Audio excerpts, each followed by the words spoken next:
Hey guys, what's going on? Lucky here. So I know it's Saturday and I said I would make videos and post them on Friday. I'm a day late, sue me, whatever. Here's the hoedown at the shop today.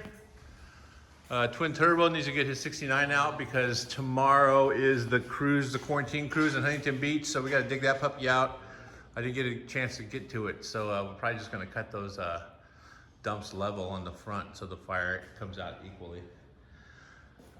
Progress on the Falcon is the cooling system's out. There's the new Be Cool cooling module, twin fan. Yeah, that's gonna be pretty wicked. Have to do some modifications in here to get all that to fit, but it is gonna fit. And the people making a racket over there, that would be a flock. I don't know, is it a murder, a flock, or what is that? What are more than one gas rat? What's a pack of rats called? Yeah, what's a pack of rats? Is it Subway filler? is it a murder of rats? These are a gas rats high, more than one. That's Mark and Blake right there. Follow these clowns on Instagram. Gas Rat something or other and Gas Rat Media. Gas Rats Customs, right? Yeah, that's the one. Yeah. Lucky's shop, Lucky's. Yeah. They're like, hey, Luck, can I come by and clean up your shop for you? I was like, sure. And then I went to the bathroom and I came out and their car's on the lift. That's not quite true, but no. They got since we are the masters of fixing oil leaks 4, 5, 6 times, Yeah. they have an oil leak, so they figured they'd pull their car in and pull out the transmission and get to the bottom of that oil leak. I think I found out where it's at, though. Look at that. Yeah, slinging it. I just spent the extra money on the coated headers. Don't show our secrets. One thing for sure, the brakes aren't going to squeak with all this oil on everything. Shut up. Here's a little tech tip for you. If your car is spewing oil out like there's no tomorrow, and it's getting all the way to the back, there's a good chance it's getting inside the brake drum and contaminating your brake shoes. So, if you put it all back together and you go out there and you can do smoky burnouts, it's not because you changed the oil, it's because there's oil over your rear brakes. So, look into that. Dude, where did you get these shocks? Those are the spring helper special. They are, huh? I need those for the wagon, bro. NASCAR stuff, dude. NASCAR. Yeah, NASCAR. that's a pretty NASCAR car you got there, buddy. I like the fact that you got the fuel pump actually lower than the fuel. That's very clever. You did something right. Here's another tech tip. If you put the oil pump in the front, the fuel pump in the front, it's a fuel suck and they don't work. If you put it higher than the actual fuel supply, it's a fuel suck and it doesn't work. So whenever you mount a fuel pump, it should be lower than the fuel supply, i.e. front of the motor mechanical fuel pump or electric fuel pump on a little extension from the floor, hanging the actual pickup below the fuel supply. Tech tip for today. You're gonna get some extra tech tips since I was supposed to post this crap Friday. Today's Saturday. Also, I hurt my back last week. So I hurt my back last week and What'd you do? so what had happened was I hurt my lax whack. I hurt my lax back week, and yeah, I didn't work at all last week. I was just in pain. I'm still in pain. I got a brace on right now. I got some medication, so I don't give a heck. Yeah. I don't give a heck. Whoa, dude, what was that? It's like you're walking. You're doing the chicken dance right now? Hey, what are you guys doing? There you go. Grab me a wrench. Where? Right there. Hand me that wrench. Hand me that wrench. Here, take this. Sorry, my bad. Oh, man. Yeah.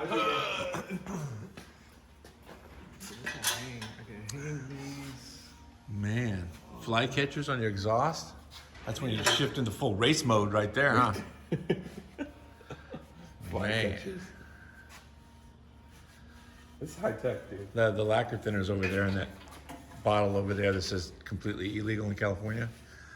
That will take all that stuff off. What else is going on over here? All these clowns are messing around. So I got the Roadster's a driver, even though they were too scared to drive it. So it's parked outside. Got to do the tail lights as soon as my back works again. We start filming again on Monday. That is the day after tomorrow. So I'm trying to see how many meds I can take and still function right now. There's a grill for the Falcon, polished aluminum. So we just cleaned up the stock one. Pretty wicked idea. And here is the 69 with the fuel injection installed. Waiting for engine management from our friends at Holley. So that's on the way. Then we'll start polishing, cleaning everything up. And this puppy will be going down the road because it is pretty close to turnkey right now with the goodness that is 69 Camaro with Detroit speed. Yeah, harness is in the center console. Yeah, we're getting close. Getting very, very close. What else you want to do today? Hey, you guys want to play a game of what's in the box? What's in the box? What's in the box? Excuse me. So this is the tool cart, toolbox. I keep one of these so I can roll it around in case I have to work on a project that is not convenient to my big toolbox. So I put a couple magnets, I cut them to fit right there, so I throw the sockets and chips and stuff like that. I really have no business having this many nut drivers on the tool cart. I really only need like the 8, the 10, and maybe the 5.5. Anything else I can just walk over and get. I do have 2 sets of all the wrenches. So I got one in the big box and one in this box. And then ratchet wrenches are always good to have, unless you're taking an intake manifold bolt, 12-point intake manifold bolt off of an intake manifold with a ratchet wrench. When you loosen it up to the point that you can't get the wrench off anymore, you can't reverse the wrench. So you end up having to cut the wrench to get it off. That's only what I've heard. Now they make actually a ratchet wrench that has a little switch on it. Those are a little bit better. You should get those. So wrenches there. It looks like pliers or a specialty tool that goes in there. So that's what's in this box. Hammers on the floor. What else? Oh, let's go over here. What's in this box? What's in the box? Top drawer. Yeah, this would be a good challenge. You guys post whatever's in the top drawer of your toolbox. So impact there. I got all these racks. They're kind of cool because I used to do a lot of boat work out in Lake Havasu. And so I would take my cart over, depending on what I was working on, and I would just take the rack with whatever socket I had and set it in the cart. And the same with this one right here. I can take this whole rack out, throw it in the cart. These are all twist lock and magnetic, which is kind of cool. If we had to go out on a boat, you could grab these and throw them in a tool bag and do the testing out on the boat and not lose stuff because, like I said, magnetic and twist lock. So that was pretty good. The way I set up my toolbox is, there's another set of those wrenches. Metric on the left, SAE on the right. And if it looks like pliers, it goes in this drawer. I'm slowly but surely thinning this thing out to, like, I'll be putting vice grips and locking tools in a separate drawer and stuff like that. Yeah, are these them? Yeah, these are like the first set of Thomas & Betts I ever bought. They give you carpal tunnel. If it looks like a screwdriver, it goes in this drawer. Anything with a screwdriver handle. That way, if someone else is using my tools, I can just say, what's it look like? Anybody in the military will recognize this rack right here. I have all of these. So that was part of a kit that if you're downrange and you have a mechanical difficulties, they would drop a Pelican case with a bunch of snap-on tools and punches, and then all the chemicals and stuff to do a quick patch on the engine block that seals up gas tanks and diesel and all kinds of stuff. So, that's it. Stuff that I put up where I don't want to lose it, I set up in here, and half the time I lose it. Oh, this is a Fake-A-Lake. Anybody who has outboards knows what that is. Clap it on either side of your outboard where the pickup is, and put a hose on it. Fake-A-Lake. You can run it in your driveway. Cool stuff in here. Yeah. Every time I look in here, I discover more stuff. All right. Well, I think that's about it for today. There's a whole nother box right there, and then I want to do a whole walk through the office, which I'll do the office right now. So here's my office. I got a hurt back, so I had to kick one chair out of the way. I'm actually gonna be moving into a bigger office, so everything's just kind of stuffed in here. My refrigerator's not even plugged in. My AC is sitting on a milk crate, and I don't even know where I got these shelves. I got these shelves out of another unit here in the complex, so I just started filling it up. So there's a crazy story behind this carburetor. It was actually on my car, and I was driving it at Terminal Island Raceway when there was a lean misfire, and it burst into flames. I drove it all the way to the stop, and then I got out with no hair on my legs. Looked like an Olympic swimmer.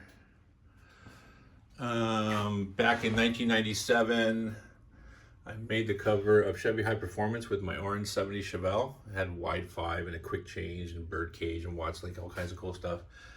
And that year, they took every cover car and they made a little, 1/43rd scale die-cast model. And I found these at Target. Thought it was kind of cool. What else?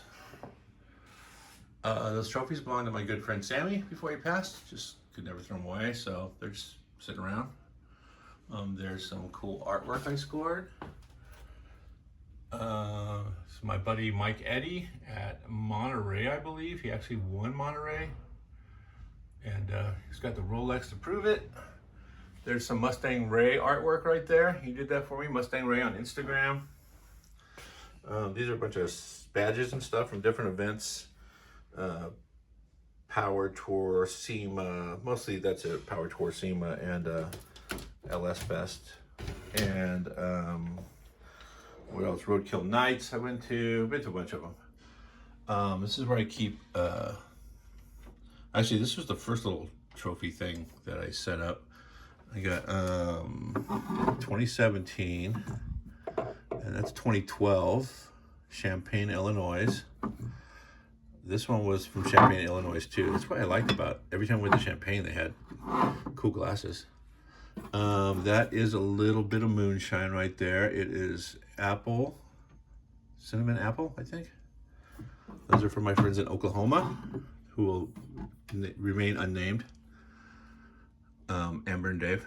And this is honey I got from a honey in on Power Tour last year. This is some artwork from a good friend of mine. Her name is Annabelle. She is 7, I think, now. And I'm good friends with her mom and dad. And that is a card that she made me right there for Zip Tie Drags last year. She was sick, she couldn't make it. And can't be there, and she misses me, and she is just the best ever. So I will save that forever and ever. And what is this? This is Zip Tie Drags. Oh, Roadkill Nights. And yeah, I had actually scored some passes for Roadkill Nights and walked out into the people standing in line to pay and just started handing them out, and there was a few left in my pocket. Yeah, cool stuff there. What the heck is this? Admit One Hot Rod Pie Tour 2016. That was when I hit 50,000 on Instagram. Silver Surfer Rules. This is something I started doing every time I got a window sticker. It looks like it's gotten some heat to it, and things have started to come unstuck. But whenever I get a window sticker to go to an event, instead of leaving them on my window or peeling them off and throwing them away, I would peel them off and stick them on a piece of plastic and then stick them in a little shadow box or something. Just because window stickers, you don't see them all the time. I started doing that when I was in Europe. I had an Autobahn decal. And I mean, when are you going to see an Autobahn decal anywhere? So I stuck it to a piece of plastic and stuck it on the windshield, I think, of one of my other cars. Just kind of cool. This is why you should never do. Always do what I say, never do what I do. And this is just the smallest amount of these. I don't know why I found those in a drawer somewhere. But there's some good ones in there. All right, guys. That's it for now. Back still hurts. And